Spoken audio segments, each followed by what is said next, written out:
하나님 말씀 히브리서 5장 1절부터 14절까지 말씀입니다.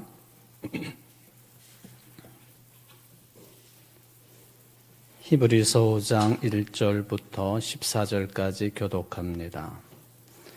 대제사장마다 사람 가운데서 택한 자이므로 하나님께 속한 일에 사람을 위하여 예물과 속지 않은 제사를 드리게 하나니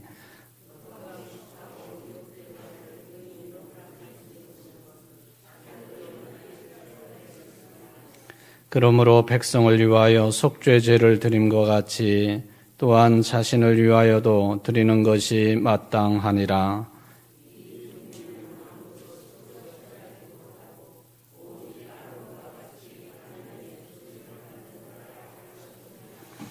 또한 이와 같이 그리스도께서 대제사장 되심도 스스로 영광을 취하심이 아니요 오직 말씀하신 이가 그에게 이르시되 너는 내 아들이니 내가 오늘 너를 낳았다 하셨고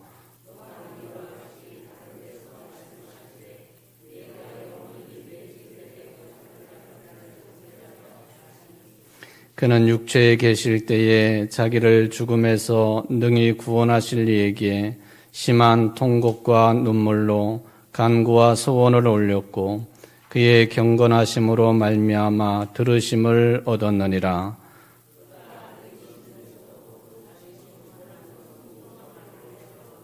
온전하게 되셨은즉 자기에게 순종하는 모든 자에게 영원한 구원의 근원이 되시고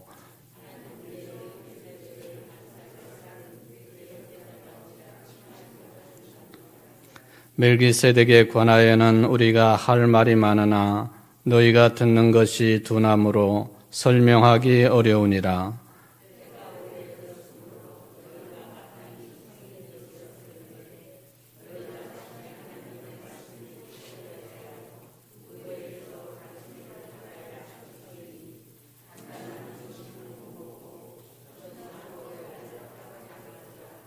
이는 젖을 먹는 자마다 어린아이니 의의 말씀을 경험하지 못한 자요.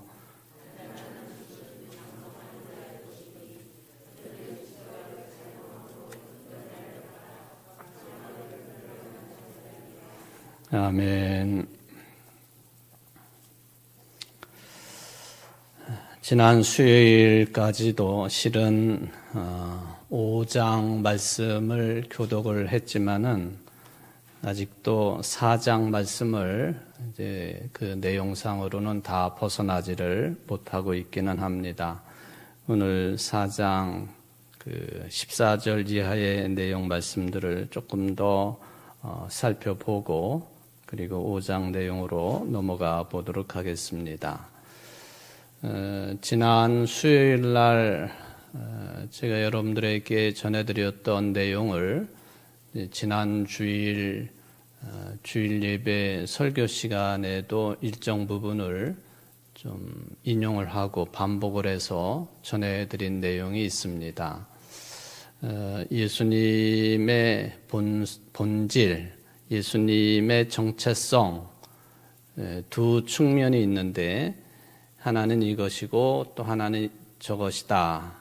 그런데 그것이 독립되어 있으면서도 연합된 상태로 우리에게 신앙 고백되어지고 있다 하는 그 말씀이 되겠습니다. 외래어이기는 하지만은 라틴어로 그것을 두 용어로 이제 표현을 했었고 그게 우리나라 말로는 이렇게 번역이 되고 또 저렇게 번역이 된다 하는 말씀을 드렸습니다. 기억이 얼만큼 나시는지 한번 테스트를 좀 해볼까요? 예, 그러셨어요? 그 라틴어 참 하나님이시다. 그를 어떻게 발음한다고 그랬죠? 예, 베레데우스 정확하게 기억하고 계세요. 또 동시에 참 인간이시다. 그것은 베레 호모. 예수님은 두 정체성을 한 몸에 가지고 계신 분이시다. 그런데 두 정체성이 서로 충돌을 일으키거나 또는 서로가 서로를 잠식하거나 하는 게 아니고 독립되어 있는 두 본성을 가지고 계시고 두 본성이 연합된 상태다 하는 그런 말씀이죠. 그래서 베레데우스 참 하나님이시고 베레호모 참 인간이시다라고 하는 이 말씀을 이제 제가 지난 수요일과 주일날 설교 말씀을 통해서 강조를 했었습니다. 이것이 예수님을 받아들이는 데 있어서 아주 중요하고 또 핵심적인 개념이 된다라고 하는 것이죠. 그래서 초대교회 때부터 이 문제 때문에 사실은 갈등도 많았고 또 신학적인 논쟁, 또 신앙적인 대결 구도 이런 것들이 심각했었다. 근데 처음부터 성경 기록에 예수님은 참 하나님이시면서 참 인간이시다라는 그런 뚜렷한 그런 표현이 없으니까 그러면 갑자기 어디서 뿔쑥 튀어나온 것이냐 그런 것은 아니고 신학적인 대단한 논쟁과 또 투쟁 속에서 점차적으로 이 고백이 자리를 잡게 된 것이다라고 하는 것을 제가 말씀을 드렸습니다. 그래서 이것이 서기 451년에 칼케돈 회의를 통해서 이게 이제 확정이 되었다. 예수님은 33년 생애를 사셨고 예수님의 오심으로 인하여서 AD 서기라고 하는 역이 시작이 되었는데 이게 이제 예수님이 오시고 나서도 420년 정도 지난 뒤에서야 예수님이 누구이신가 할 때에 많은 논쟁과 투쟁과 이단 시비와 그리고 성경 해석의 다양성과 뭐 이런 것들을 통해서 들쭉날쭉하면서 서로 경쟁도 하고 하다가 서기 451년 지금 이스탄불의 한 지역인 칼케돈에서 공회가 있었고 그 공회를 통해서 예수님은 참 하나님이시면서 참 인간이시다라고 하는 그 결정이 지어지게 되었다라고 하는 것이죠. 그러니까 그 사이에 예수님이 누구이신가를 놓고 예수님은 신적인 요소만 가지고 계시는 분이시다라고 강조하는 부류도 있었고, 아니 예수님은 인간일 뿐이야, 예수님의 인성만 강조하는 그런 부류, 그런 주장을 하는 신학자들, 따르는 뭐 평신도들, 또 교회들도 이런 것들 때문에 서로 나뉘어져 가지고 옥신각신하기도 하고, 적어도 313년에 밀라노 칙령을 통해서 기독교가 일반 종교와 똑같이 공인이 된 그 이후로부터 교회들이 막 건축이 되어지고, 그리고 그리스도인들의 신앙생활에 자유를 얻게 되어지고, 심지어는 혜택까지 주어진단 말이죠. 그리고 기독교가 로마 제국의 국교가 된 이후로부터는 기독교가 사실은 실세였습니다.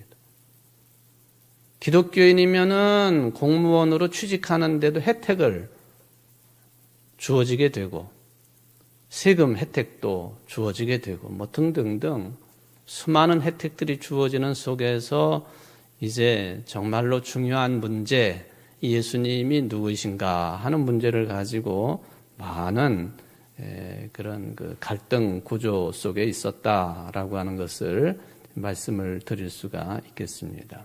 그런데 이제 451년에 한쪽에 치우쳐서는 안 된다라고 그렇게 결론을 맺어 놓은 것이죠. 근데 이제 솔직히 말씀을 드리면 여러분들이 예수님이 참 하나님이시고 참 인간이시다라고 하는 이 신앙 고백 속에서 뭐 교회가 말을 하고 또 설교하는 설교자들이 강조를 하고 또 성경 공부를 가르치는 사람들이 그렇게 안내를 하고 기독교 서적 기본적인 교리를 안내해주고 있는 그런 내용들을 읽어보아도 그렇게 안내를 하고 하니까 그냥 이것은 뭐 생각 없이 받아들일 수도 있는 거거든요. 근데 생각 없이 받아들이는 것하고 정말로 큰 감동 감화 속에서 왜 하나님께서 참 하나님이시고 참 인간으로 그렇게 또 이 땅에 오셨는가 하는 것에 대한 아주 깊은 인식과 신앙 고백과 그리고 나에게 다가온 크나큰 신앙의 신비를 깨달으면서 그것을 받아들이는 것하고는 오늘 여기 본문의 뒷부분에 보면은 어린아이 또 그 단단한 음식을 못 먹는 또는 장성한 사람 이런 부분을 해놓고 있는데 여전히 우리는 단단한 음식을 먹지 못하는 어린아이와 같은 그런 신앙 속에 머물러 있다 해도 틀리지 않겠다 하는 것이죠. 그런 거 신학 공부한 사람들이나 또는 목사들이나 그런데 아주 지대한 관심을 집요하게 가지고 있는 사람들이나 공부할 필요성이 있는 것이지 우리 그냥 교회에 이렇게 출석하고 열심히 신앙생활하는 사람들에게 그런 논쟁거리가 될 만한 내용들이 무슨 의미가 있겠습니까? 그렇게 말씀을 하시면 저도 그렇게 할 말은 없기도 합니다만은 어쨌든 이건 매우 중요한 예수님의 정체성을 다루는 내용이다라고 하는 것을 말씀을 드리겠습니다. 이렇게 됨으로 인하여서 이제 4장 16절 가보면은 그러므로 우리는 긍휼하심을 받고 때를 따라 돕는 은혜를 얻기 위하여 은혜의 보좌 앞에 담대히 나아갈 것이니라 라고 하는 그 말씀을 읽습니다. 예수님이 외형적으로 보면은 한없이 나약한 참 인간으로 오셨다고 하는 것. 그것 때문에 우리들이 이 16절에 있는 것처럼 은혜의 보좌 앞에 담대히 나아갈 수 있는 기회가 주어진 것이고 그런 문이 열렸다 하는 것입니다. 그러니까 이게 얼마나 크나큰 은혜냐 하는 거예요. 그냥 16절의 뒷부분에 있는 내용만 가지고 보면은 그냥 이것도 은혜스러운 말씀이지 우리가 하나님 앞에 설 수 있다고 하는 것이 은혜의 보좌 앞에 나아갈 수 있다고 하는 것이 당연한 것이지 그렇게 여겨질 수도 있겠지만은 이렇게 길이 열리게 된 그 과정이 뭐였느냐, 내용이 뭐였느냐를 생각해 보면은 예수님이 참 하나님이시고 참 인간이셨기 때문에 우리들에게 이런 길이 열려진 것이고 문이 활짝 열려진 것이다. 그게 이제 4장에서 정리해 놓은 그런 내용이 되겠습니다. 여기 담대히라고 하는 이 단어 하나만 가지고도 설교를 수십 편, 수백 편 이렇게 써내려갈 수 있는 그런 내용이 되겠지만은 이제 그렇게까지는 하지는 않겠습니다. 저도 그렇고 여러분들이 스스로를 생각해 보면은 참 한심하지 않나요? 또 절망스럽지 않나요? 그런데 이렇게 한심하고 절망스러운 존재가 은혜의 보좌 앞에 담대히 나아갈 수 있다 또는 설 수 있다. 이거는 그 글로 말로 다 표현할 수 없는 하늘의 은혜이고 또 결국에는 하나님께서 우리에게 베풀어 주신 사랑이고 은총이다.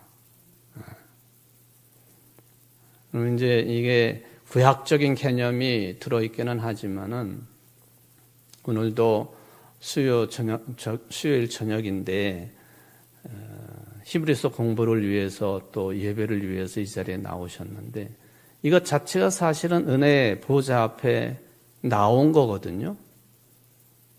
근데 쭈삣쭈삣하며 나온 게 아니라 담대히 나온 거예요. 담대히. 나 잘났습니다 하고 나왔다는 그런 개념은 아니고 나를 생각해 보면 아무것도 아닌 존재이지만 주님의 은혜를 덧입어 가지고 담대히 설 수 있고 나아갈 수 있도록 그런 사랑과 은혜를 내가 받고 있다. 또 또는 우리 공동체가 받고 있다 생각하면은 그냥 세상에 복잡한 삶을 살다가 또 이 저녁 시간에 뭐 할 수 있는 일들도 참 많이 있겠지만은 성별에서 이렇게 예배 시간에 나온다고 하는 것 자체가 오늘 4장 16절에 딱 들어맞는 그런 내용이다라고 하는 것을 말씀드려 볼 수가 있겠습니다. 여러분들 이렇게 은혜의 보좌 앞에 나와서 뭐 예배를 드리든 봉사를 하든 헌신을 하든 주님의 몸 그 자체인 교회 공동체 안에 내가 뭐 때에 따라 시간을 내고 또 곳에 따라 또 몸을 드리고 하면서 서 있는 것, 그렇기 때문에 누구든지 이 그리스도의 몸된 교회 안에 이렇게 나와 있다고 하는 것은 누구도 주눅들 이유가 하나도 없는 거예요. 그리고 이것은 어떤 의미냐 하면은 누가 누구에게 뭐 된다 안 된다 말할 수 있는 내용이 아니에요. 어떤 자격 있는 사람이 있겠습니까?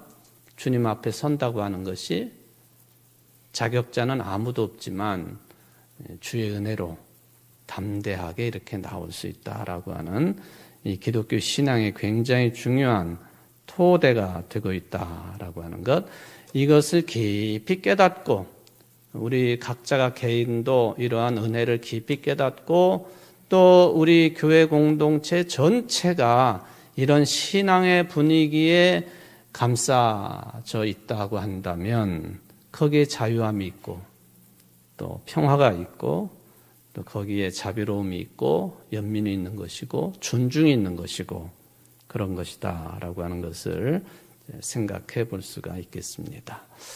드디어 5장 한번 넘어가 보도록 하겠습니다. 사실은 4장까지 예수님이 큰 대제사장이시다라고 하는 그런 개념에 어느 정도 접근이 다 이루어졌기 때문에 5장부터는 이제 실질적인 내용들을 한번 뭐 구약에 등장하고 있는 인물들을 빌어서 생각을 해볼 수가 있겠습니다. 그러니까 예수님의 대제사장의 역할, 더 나아가서 큰 대제사장의 역할에 대해서 설명을 하는 데 있어서 이 히브리서 책 제목 자체가 유대인들을 향한 말씀이기 때문에 구약 성경에 나오고 있는 위대한 인물들, 특히 예수님의 대제사장직 수행에 있어서 관련이 있는 그런 인물들에 대한 언급이 이제 5장부터 나오고 있다라고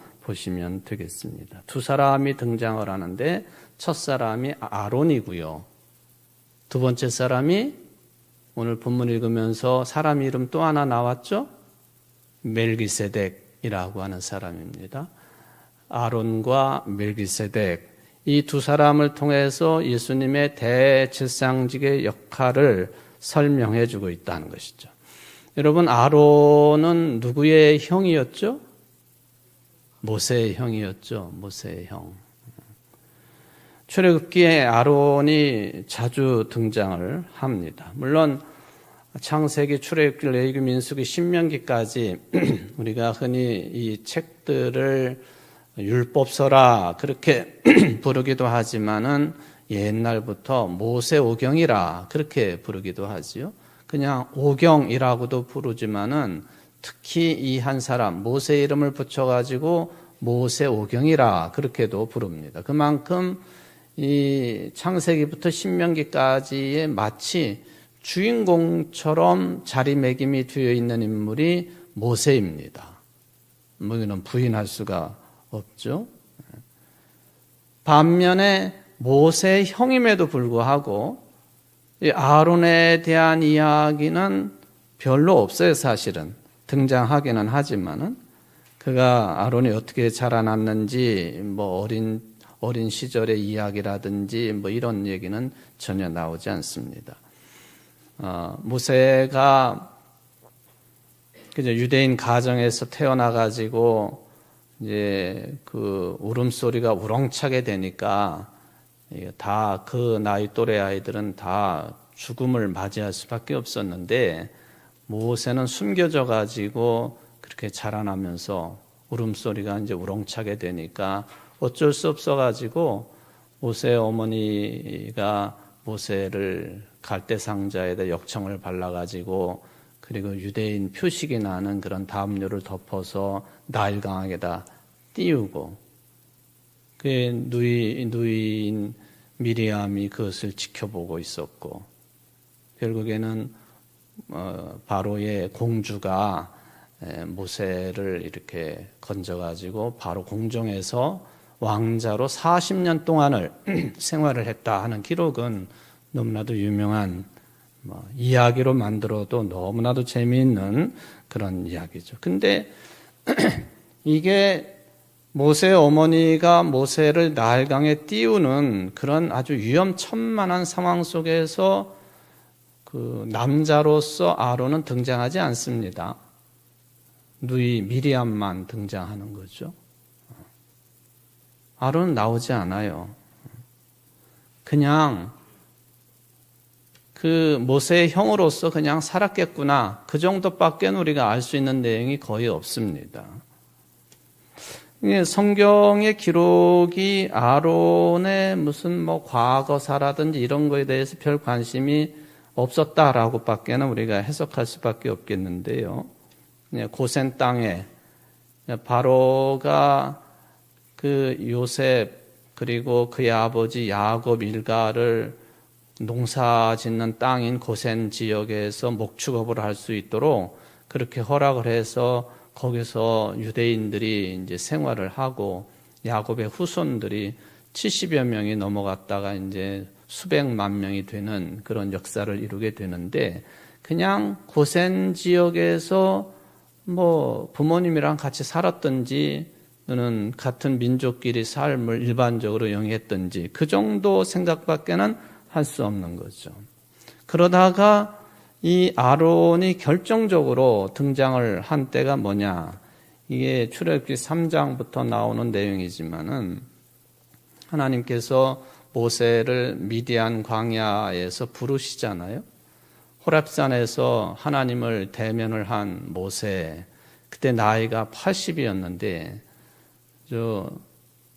애굽 땅에서 관리한 사람을 죽인, 소위 말하면 살인죄를 저지른 그 죄 때문에 미디안 광야로 도망을 쳐서 거기에서 결혼도 하고 양치기로 있다가 나이 80에 호렙산에서 하나님의 부르심을 받고 그 하나님이 모세를 부르신 이유, 결정적인 이유는 애굽 땅에서 종살이를 하고 있는 당신이 택한 백성들을 해방시키는 일에 지도자로서 모세를 세우기 위해서 모세를 부르신 것 아닙니까? 지상에 수많은 민족들이 있지만 하나님의 가장 먼저 부르심을 입은 이 백성, 종살이를 하고 있는 이 백성을 해방시키고 자유를 주어서 어디서나 마음껏 야훼 하나님께 예배드릴 수 있는 민족이 되게 하기 위해서 끌어내야 되는데 사람이 필요한데 바로 이 살인죄를 저지르고 미디안 광야에서 양치기를 하고 있었던 40년 동안이나 그런 일을 하고 있었던 모세를 80살에 부른 거예요. 근데 모세는 참 머리가 좋은 사람인지 어쩐지 모르지만은 우리들도 그럴 때가 있잖아요. 하나님의 일을 해야 되는데 하나님께서 교회 어떤 질서를 통해서 우리에게 일을 맡기시지 않습니까? 이런 일 저런 일을 맡겨주고 또는 우리 장로교회 같은 경우에는 당회의 결의를 통해서 임명도 하고 그렇게 하죠. 이건 교회 질서를 통한 하나님의 임명이죠. 우리는 그런 신앙 고백을 가지고 일하지 않습니까? 그런데 이래서 못해요, 저래서 못해요. 이유와 핑계가 참 많죠, 사실은. 그래서 이게 연말 연시가 되면은 이 목회자들은 적재적소에 필요한 인물들을 기도하면서 당회에 천거를 하고 당회가 결의를 해서 발표를 하고 하는 것인데 모세가 딱 그런 사람이었던 것 같아요. 그런데 모세가 이런 핑계 저런 핑계 되는 가운데에 뭐 가장 중요했던 신학적인 어떤 문제이긴 하지만, 아니 도대체 내가 하나님이 부르셔서 이스라엘 백성 가운데 갔다고 칩시다. 저 이스라엘 백성들이 너를 보낸 분이 누구냐 하고 물어보면 뭐라고 해야 됩니까? 그때 하나님께서 당신의 정체성을 드러내셨죠. 나는 나다. 그렇게 말씀하세요. 또는 다른 성경 번역본에 보면은 아주 그 귀에 익숙한 나는 스스로 있는 자다. 그 말씀을 하셨습니다. 나는 나다. 나는 스스로 있는 자다. 다양한 해석들이 가능한 내용이지만은 저는 항상 이 부분에 있어서는 그냥 쉽게 설명을 하기를 원합니다. 사람의 생각에 하나님이 계시다 그러면은 하나님이 계신 것이고, 하나님이 계시지 않다 그러면 그 하나님 계시지 않는 하나님, 그는 하나님이 아니에요. 여호와 하나님이 아니십니다. 사람이 하나님이 있다 없다 뭐 그렇게 생각하던 말던 상관없이 하나님은 스스로 계신 분. 그 굉장히 중요한 내용이에요. 여러분들도 힘들고 어려운 때 또 극한의 어떤 시험을 당하면 하나님이 정말 계신 건가? 그래서 결론을 계시지 않은 거야. 그렇게 내가 결론을 맺었다고 해가지고 하나님이 계시지 않는 분이 아닌 거예요. 하나님은 항상 계신 분, 창조주로서 구원을 베푸시는 분으로서 언제나 어디서나 계시는 분. 그래서 우리는 하나님을 전지전능하신 분이라고도 고백하고 또 무소부재하신 분이시다. 계시지 않는 곳이 없고 계시지 않는 때가 없는 분이시다. 그 개념이 바로 나는 나다. 나는 스스로 있는 자다. 그런 개념이라고 저는 쉽게 여러분들에게 설명을 해드립니다. 나를 보낸 자가 누구냐고 물어보면 뭐라고 하오리까? 그렇게 답변을 들었습니다. 그런데 이 모세는 이런저런 핑계를 대면서 나는 말할 줄을 모르는 사람입니다. 말을 잘 못해요. 그 말이에요. 모세를 소재로 한 그 영화 같은 데 보면 모세가 얼마나 말을 잘하는데. 그죠? 하여튼 모세가 정말로 말을 못해서가 아니라 뭐 두려움도 있었겠죠. 자기가 살인죄를 저지르고 미디안 광야로 도망쳐 온 사람인데 다시 그 바로한테 가야 되거든요. 그렇잖아요? 40년이 지나기는 했지만은 죽지 않고 이 모세가 어떤 짓을 했는지를 기억하고 있는 사람들이 아직도 생존해 있을 터이고, 그리고 바로 왕궁에는 뭐 다 기록으로 그런 게 남아있지 않겠어요? 이 모세라는 것을 그냥 나일강에서 갈대상자에서 주워다 키워줬더니만 이것이 배은망덕하게 이 이집트의 관리를 쳐 죽이고 살인죄를 저지르고 도망갔더라 하고 당연히 기록에 남아있을 거예요. 그러니까 그런 두려움도 이런 핑계를 대는 근거가 됐을 것이다 라고 생각합니다. 바로 앞에 가 서서 말하라고 하시니까 나는 말할 줄 모르는 사람입니다. 어린아이 같은 사람이라고. 그래서 등장한 인물이 형 아론입니다. 또 여러분들이 잘 아시죠?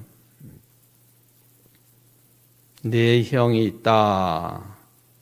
형이 말을 잘 하니까 걱정하지 말아라. 아론이 본격적으로 등장한 장면이 되겠습니다. 그래서 출애굽을 위해서 바로 앞에 가가지고 뭐 설명을 하고 설득도 하고 어느 때는 위협도 하고 실갱이를 벌이는 그런 작업을 하는 데 있어서 모세와 아론은 형제지간이지만은 하나님의 부르심을 받은 자들로서 그 역할을 감당을 했다 하는 것이죠. 성경에 보면 이 바로하고 일종의 이거는 아주 중차대한 협상을 하는 것인데 내용이 별로 길게 나오지 않아요. 그러니까 뭐 간단하게 하나님께서 그냥 확 10가지 재앙을 내리시고 뭐 해가지고 바로가 꼼짝없이 넘어갔다. 뭐 그렇게 우리는 신앙 고백하고 있지만은 그 기록되지 아니한 이면에는 복잡한 과정이 당연히 있었을 거예요. 며칠 전에 그 어떤 그 자료를 제가 이렇게 훑어보는 중에 그러니까 홍해의 그 바닥에 말하자면은 병거, 마차, 뭐 이런 그 흔적들 또 뭐 인골, 사람의 해골 같은 거 이런 것들이 수없이 발견이 되었다. 그 진위 여부를 좀 확인을 해봐야 되기는 하겠지만은 한쪽에서는 이렇게 해석하고 한쪽에는 저렇게 해석하고 성경 읽기를 좋아하는 분들은 그거는 바로 그때 출애굽을 할 때 홍해를 건너갈 때에 하나님께서 애굽에 뒤쫓아오는 군사들을 다 수장을 시켰는데 그 흔적일 거야. 그렇게 해석하는 부류도 있기는 하더라고요. 이게 그냥 간단하게 이루어지는 아니다. 복잡한 과정이었었다. 그때에 말을 잘하는 사람인 모세형 아론이 큰 역할을 감당했다 하는 그런 이야기가 되겠습니다. 자, 아론과 관련돼 가지고 우리가 비교를 해볼 수 있는 것은요, 좀 분류를 해볼 필요가 있겠죠. 모세는 솔직히 말하면은 그 정치적인 카리스마가 있었던 인물이고, 그리고 아론 그러면은 이 종교적인 카리스마가 확보된 사람이고, 그렇죠? 좀 요즘에도 정치와 종교가 헌법상 이거는 분리가 되어 있다라고 하는 그런 이야기가 우리나라에서 계속 회자가 되고 있는 내용이기도 하지만은 이게 지금 주전 13세기 경쯤에 일어났던 역사적인 사건으로서 출애굽을 다루고 있을 때에 모세라고 하는 인물은 정치적인 카리스마를 가지고 있는 인물이요, 아론이라고 하는 인물은 종교적인 카리스마를 확보해 놓은 인물이다라고 우리가 생각해 볼 수가 있겠습니다. 그러니까 분야는 다르지만은 이스라엘 민족을 해방시키는 데 있어서 결정적인 역할을 한 대단한 인물들이다라고 볼 수 있습니다.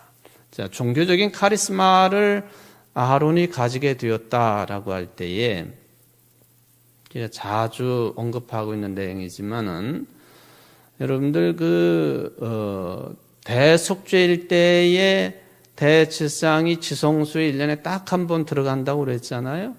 그 전통이 어디서부터 오는 것이냐라고 할 때 아론으로부터 오는 거예요. 아론으로부터. 이제 평소에 약간의 죄를 짓고 하는 것은 뭐 그런 대로 뭐 이렇게 절차를 따라서 용서가 될 수 있지만은 대속죄일에는 1년에 한 번 이스라엘 민족 전체의 죄를 용서를 받는 어떤 신앙적인 절차가 되겠는데 대제사장이 지성소에 들어간다. 그 역할을 한 사람이 아론이다라고 정리를 해볼 수 있습니다. 무슨 말이냐 하면은 아론은 이스라엘 민족의 종교 역사에 있어서 최초의 제사장 역할을 감당한 사람이라 그런 뜻이에요. 아론 그러면은 뭐 말도 잘하고 뭐 그렇게도 평가할 수 있지만은 이스라엘 민족의 역사에 있어서 하나님과 이스라엘 백성 사이의 관계를 맺어주는 중요한 역할을 하고 있는 제사장이 있는데 최초의 제사장이었다. 그것도 최초의 대제사장으로 자리매김할 수 있는 인물이었다라고 볼 수가 있겠습니다. 그러니까 예수님이 큰 대제사장이시다라고 하는 이 주제를 설명하는 과정에서 아론은 당연히 거론이 되는 인물이다라고 볼 수가 있죠. 물론 아론이 그 미리암하고 작당을 해가지고 모세를 힘들게 한 적도 있었잖아요.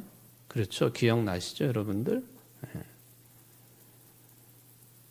또 이거는 또 더 큰 일이라고 볼 수도 있겠는데요.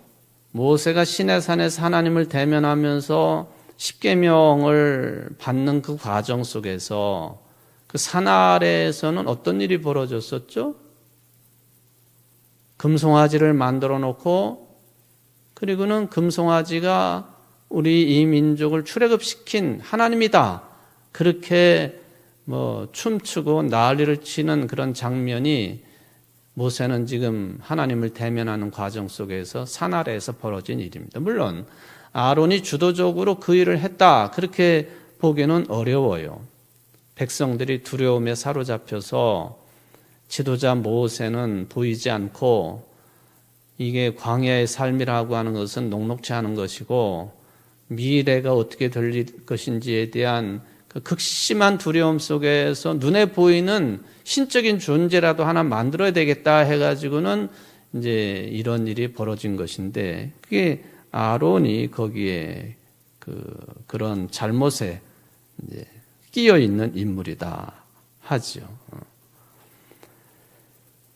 그러면서도 결론적으로 보면은 이 아론은 동생이기는 하지만은 모세가 가지고 있었던 그런 정치적인 어떤 권위, 또 하나님과의 관계성, 이런 것들을 충분하게 인정을 합니다. 출애굽 과정 속에서도, 광야 생활 속에서도 그런 큰 역할을 감당을 했다라고 해석을 해볼 수가 있겠습니다. 두 번째 인물이 이제 멜기세덱이라고 하는 인물입니다. 창세기 14장에 나오고 있는. 근데 이 멜기세덱에 관해서는 이게 풀이하기가 그렇게 썩 쉽지는 않습니다. 멜기세덱이라고 하는 인물. 그런데 히브리서는 예수님이 대제사장이신데 멜기세덱의 반차를 쫓으셨다, 그렇게 되어 있습니다. 그러니까 멜기세덱이라고 하는 인물도 매우 유대인들 입장에서 보면 중요한 인물로 다루어지고 있는 사람입니다. 그런데 창세기 14장에 나오고 있는 이 멜기세덱은 정확하게 표현을 하면은 유대인들에 의해서 입에서 입으로 전해져 내려오던 그런 이야기입니다. 그렇죠? 구전을 통해서 멜기세덱이라고 하는 존재가 후대에 계속 전해진 인물이에요. 어떤 큰 역할을 했다 그런 것보다도 구약 성경은 다윗과 솔로몬 왕 시대의 국력이 아주 커져가지고요, 잘 사는 나라가 되어서 성경책이 이제 활자화가 되지고 이제 글로 기록이 남겨지기 시작한 때를 그때쯤으로 보통 보거든요. 그 전까지는 그럼 뭐냐 하는 거예요. 그 전까지는 입에서 입으로 전하는 거예요. 구전.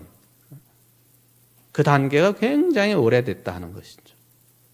그래서 유대 민족이 원래 똑똑한 민족이다 하는 그런 평가도 하기도 하지만은, 어찌 보면은 이 하나님의 말씀, 그 토시 하나하나까지도 입에서 입으로 전한다고 하는 그런 사명을 가지고 전하다가 보니까 잘 외우고 똑똑해진 민족이다라는 평가도 할 수 있습니다.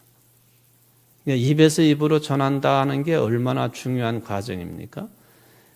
당시에 어떤 책을 하나 만든다고 하는 것은요, 어마어마한 돈이 들어가는 일입니다. 그러니까 다윗 솔로몬 왕 시대 때에 국력이 부강해지니까 그 작업에 들어간 겁니다. 이게 문서화 작업은 후대에 된 일이다 생각해 보면은, 멜기세덱에 관한 이야기도 구전을 통해서 전해진 이야기의 한 인물이다라고 하는 그런 평가죠. 멜기세덱은 딱 아브라함과의 관련성 속에서만 등장을 합니다. 아브라함의 조카 롯이 납치를 당하죠. 그리고는 쫓아가가지고 전쟁을 벌려서 롯을 구출을 해 가지고 옵니다. 그때 아브라함은 상당한 재력을 가지고 있었기 때문에 그 사병을 거느리고 있었어요. 그러니까 상비군 뭐 이런 개념이 아니고 한 개인이 군사력을 보유하고 있었다는 것이죠. 뭐 많다라고 볼 수는 없겠지만은 용병이라고 할 수 있는 재산을 많이 들여가지고 거느리고 있는 군사들. 그러니까 상당한 세력도 가지고 있었던 인물이다라고 볼 수가 있겠습니다. 그러니까 이런 사병들을 이용해가지고 전쟁을 벌이고 롯을 구출을 해가지고 왔습니다. 바로 롯을 구출해서 돌아오는 길에 이 아브라함을 마중 나온 사람이 누구냐? 멜기세덱으로 성경은 기록을 해놓고 있습니다. 그리고 멜기세덱을 살렘의 왕이면서 동시에 제사장이라고 기록을 해 놓았습니다. 사실 이 지금의 예루살렘 옛날 이름은 살렘이죠. 살렘. 평화의 도시, 평화의 땅, 뭐 그런 개념을 가지고 있는데 하여튼 멜기세덱은 살렘의 왕이면서 동시에 제사장이다. 역시 이게 어떤 뭐 배경을 가지고 있는지 이런 거 전무한 상태에서 멜기세덱 제사장 역할을 하고 있었던 멜기세덱을 오늘 예수님이 대제사장이시다라고 하는 그 말씀을 설명하면서 그걸 강조하려고 멜기세덱이 등장을 합니다. 아주 고대의 이야기이죠. 그러니까 예수님의 대제사장 되심을 일종의 증명한다고 할까요? 그런 차원에서 멜기세덱이 등장하고 있다. 우리가 흔히 멜기세덱 그러면은 그 11조 이야기를 하기도 하고 또 전리품 이야기를 하기도 하고 그렇습니다만은 그거는 부수적인 이야기들이고요.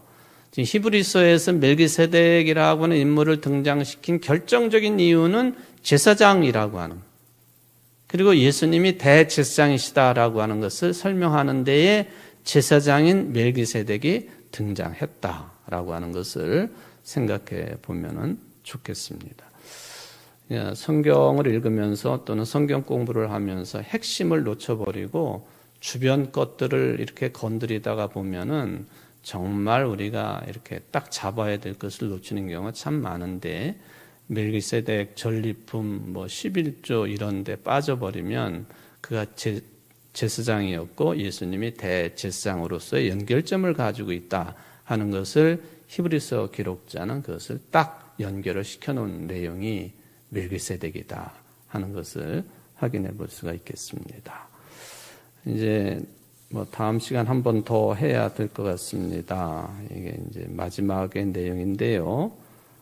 긴 내용은 아니지만 오늘 하기에는 좀 내용이 좀 많은 것 같습니다. 기도하십시다.